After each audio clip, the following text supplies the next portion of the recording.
Oke, assalamualaikum warahmatullahi wabarakatuh. Di video ini saya akan memperbaiki AC yang kasusnya tidak dingin setelah dipindahkan. Awalnya AC ini dingin dan normal, tapi setelah 3 hari AC ini tidak dingin sama sekali.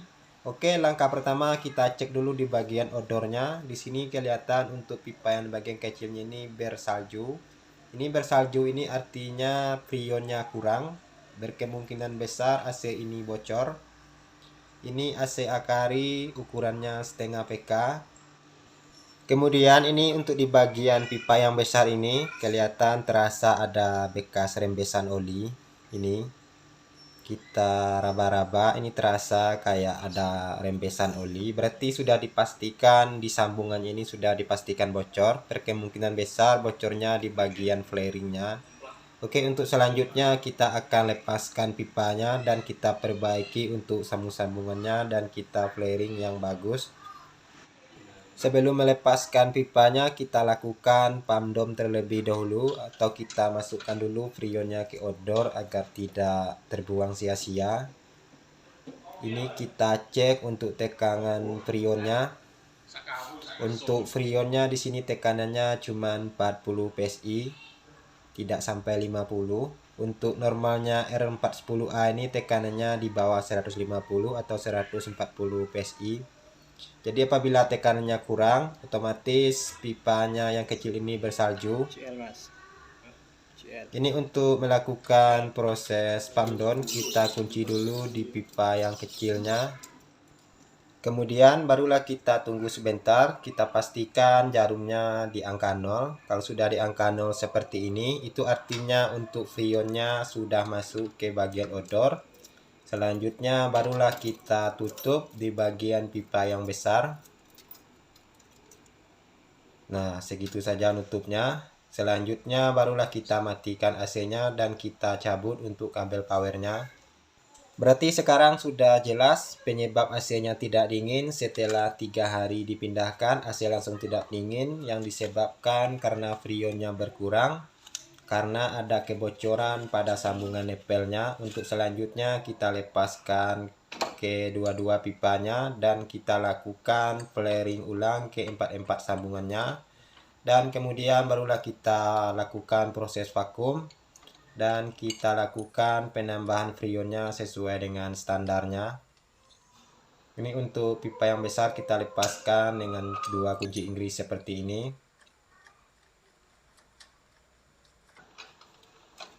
Oke, selanjutnya kita lepaskan pipa yang di bagian odornya dan pipa yang kecilnya juga.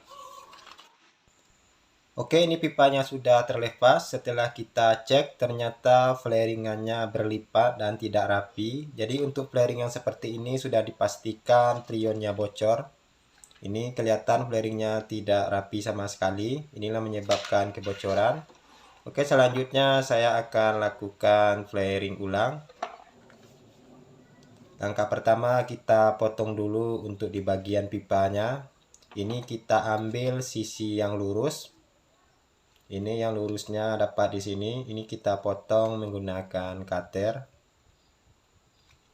Potongnya perlahan-lahan saja agar pipanya tidak penyot ke dalam. Ini kita potong. Selanjutnya kita paskan dan kita ukur juga di bagian pipa yang kecil atau pipa yang seperempat ini. Kita samakan untuk bagian yang kita potong. Kita ambil di sisi yang lurus. Ini kita potong ke 4 pipanya di bagian sambungannya. Oke, selanjutnya kita masukkan dulu nepelnya agar tidak ketinggalan. Untuk flaring di sini saya menggunakan flaring value model 809i. Ini memang modelnya seperti ini. Ini agak miring untuk posisi mutarnya. Oke, langsung saja kita pasangkan pipa yang 3/8 dulu. Untuk masuknya segini saja sudah cukup, tidak usah terlalu tinggi dan tidak usah terlalu rendah. Kita paskan dan kita masukkan flaringnya. Kita kencangkan untuk bautnya. Ini untuk flaring yang model ini dia model ratchet, bisa diputar setengah-setengah ataupun bisa diputar full. Jadi untuk flaring ini sebenarnya sedikit menentukan. Kalau flaringnya bagus kita lebih gampang untuk memflaringnya. Selanjutnya kita keluarkan. Ini kita lakukan flaringnya ke 4 bagian sambung pipanya. Ke 4-nya kita lakukan flaring ulang. Oke, ini sudah selesai untuk proses flaring. Ini kelihatan untuk hasilnya sangat memuaskan. Ini untuk hasilnya benar-benar presisi dan tidak ada yang berlipat. Untuk flaring yang seperti ini dijamin tidak akan bocor. Ini untuk pipa yang kecilnya kelihatan mengkilap. Kemudian untuk yang satunya lagi. Oke, langkah selanjutnya kita pasangkan kembali untuk pipanya. Kemudian kita kencangkan nepelnya dengan cara seperti ini. Pastikan benar-benar kencang dan tidak bocor lagi.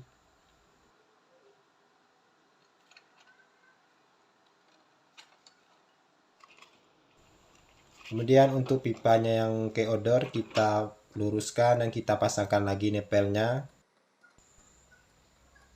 Begitu juga dengan pipa yang kecil, kita pasangkan lagi yang lurus. Kita paskan.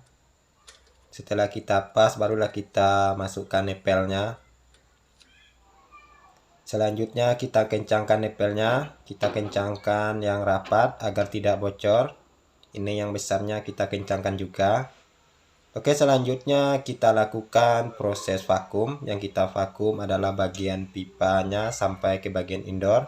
Nyalakan mesin vakum. Kemudian kita buka untuk keran analyzer. Kita buka yang full saja. Dan kita pastikan untuk angkanya mencapai minus 30. Biasanya kalau tidak mencapai minus 30 berarti itu tandanya masih ada kebocoran. Ini akan saya vakum selama 30 menit. Ini untuk jarumnya sudah mencapai minus 30. Oke, ini proses vakum sudah selesai. Ini saya menggunakan mesin vakum ukuran seperempat PK. Kemudian kita tutup keran analyzer agar udara tidak masuk lagi. Sebelum kita mematikan mesin vakum, kita tutup dulu keran analyzernya, kita tutup yang rapat. Dan pastikan jarumnya tidak naik, barulah kita matikan mesin vakumnya. Selanjutnya kita lepaskan prionnya melalui pipa yang kecil. Kalau sudah keluar dari pipa yang kecil, kemudian barulah kita lepaskan kuncinya di bagian nepel yang besar ini. Ini untuk tekanan di analyzer ini cuman terbaca 200, normalnya untuk mati ini 250 PSI. Oke, selanjutnya kita tambahkan prionnya dulu. Ini sebelum menambahkan kita buang dulu udara yang ada pada selang yang warna kuning ini dengan cara dikendorkan ini, atau bisa dilepaskan dulu di bagian prionnya. Ini kita kendorkan sedikit, kita buang prionnya sedikit dulu untuk membuang udaranya. Selanjutnya barulah kita tambahkan prionnya. Nah, ini kita tambahkan. Normalnya untuk tekanan prion R410 atau R32 di saat mati itu prionnya terbaca 250 PSI. Ini kita tambahkan sampai 250 saja dulu. Oke, kalau sudah 250 kita tutup kembali untuk analyzernya. Oke, sebelumnya kita pastikan dulu di sambung-sambungannya tidak bocor dan kita cek menggunakan busa sabun. Kalau memang tidak ada yang bocor, selanjutnya kita nyalakan AC-nya, kita tunggu sebentar. Oke, ini untuk odornya sudah menyala.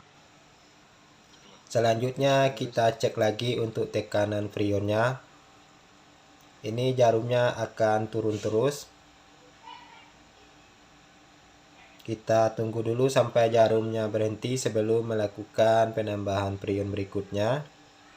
Ini prionnya masih 50, di atas 50 sedikit. Ini kita tambahkan secara perlahan-lahan. Ini masih turun dan kita tambahkan lagi sedikit demi sedikit sampai prionnya mencapai 140 PSI atau menyesuaikan ampernya. Nah, itu kelihatan saljunya sudah mulai hilang karena freonnya sudah mulai cukup. Nah, ini freonnya ada sekitaran 130, 135. Ini kita tambahkan sedikit lagi, kita isikan saja freonnya 140 PSI. Dan kita sesuaikan untuk ampernya juga. Oke, selanjutnya kita rapikan kembali pipanya. Kita bungkus lagi menggunakan isolasi pipa. Oke, ini untuk pipanya sudah rapi. Dan kita cek di bagian kedua nepelnya ini dipegang sudah terasa dingin. Dan untuk di bagian nepelnya ini kelihatannya berembun, berarti untuk AC-nya sudah normal. Kemudian untuk blowernya sudah terasa hangat. Tekanannya ini 140 PSI. Dan di bagian dalamnya pun sudah terasa dingin. Oke, itu saja di pertemuan kali ini. Semoga video ini bermanfaat. Wassalamualaikum warahmatullahi wabarakatuh.